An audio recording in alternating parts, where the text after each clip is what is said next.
This is Ron Brown again. It's still October 21st. I'm going to do a couple more short videos to wrap this series up on getting started with HGSI.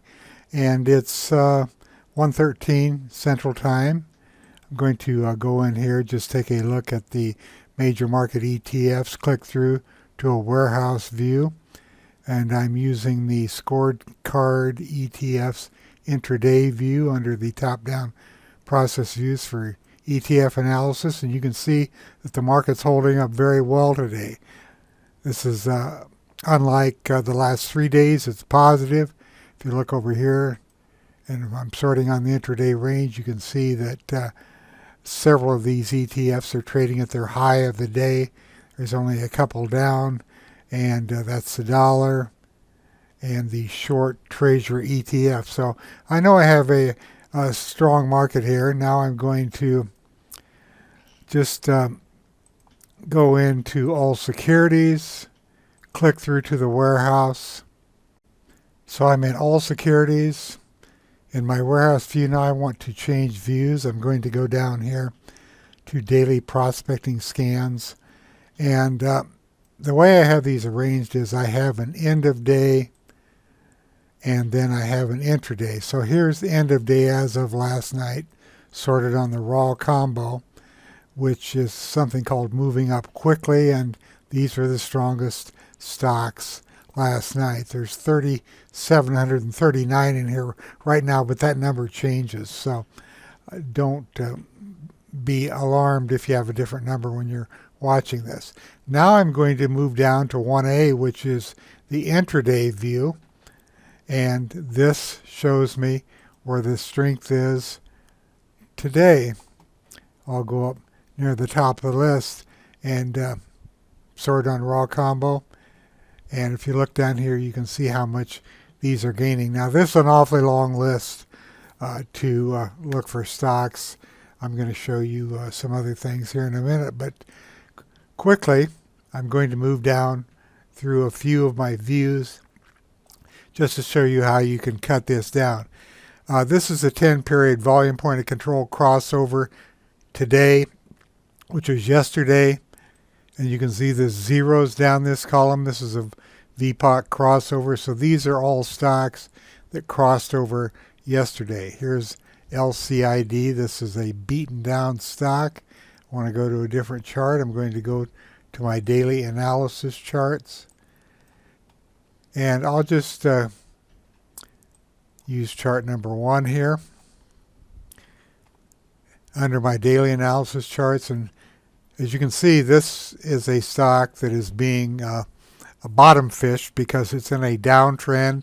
It has been for some time now, and the group has been going down. The blue line represents the group. Relative strength is only 5, but this is in the this is an electric auto in the automobile section. So we're having a low volume test and so on. If you're looking for relative strength stocks, high RS stocks, this is not the place to look, but I'm just showing you that all of these crossed over and they're being driven up by an intraday combo, which I call effort versus result, and it weights the change from the last divided by the low, the intraday range, and the percentage price change each day. So the strongest stocks based upon that combo, of course, come to the top of the list. I'll do a couple more here.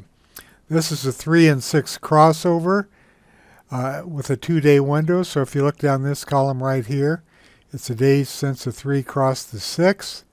0 means it happened yesterday, and if it's green over here in this column, it means they're following through. Now 1 means it happened 2 days ago. So I'll just click on this.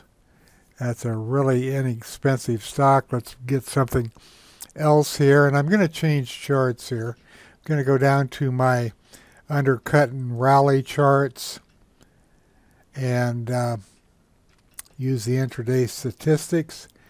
What this does, this chart shows, is the light green bars are accumulation days and the dark green bars are when the stock crosses, the 3 crosses over the 6.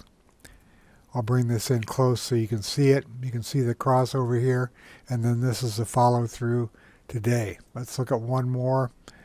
How about Cleveland Cliffs? Here is a crossover, a pullback for one day, and now the last 2 days it's crossing over. So those are a couple of really good scans.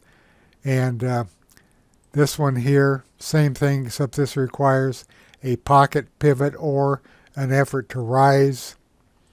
That's not a good example. Here's an effort to rise with a pocket pivot. The blue line represents a pocket pivot. So strong buying in that.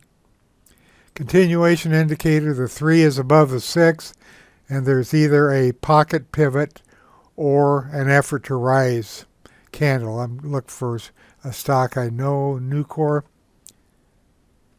Okay, yesterday here was the pocket pivot, and you can see the 3 is above the 6. It has been since clear back here, but this is a continuation signal. And I'm going to stop with those. Those are just some to get you started and to experiment with. And I'm just going to end this video right here and come back and talk a little bit about user smart groups in the next video.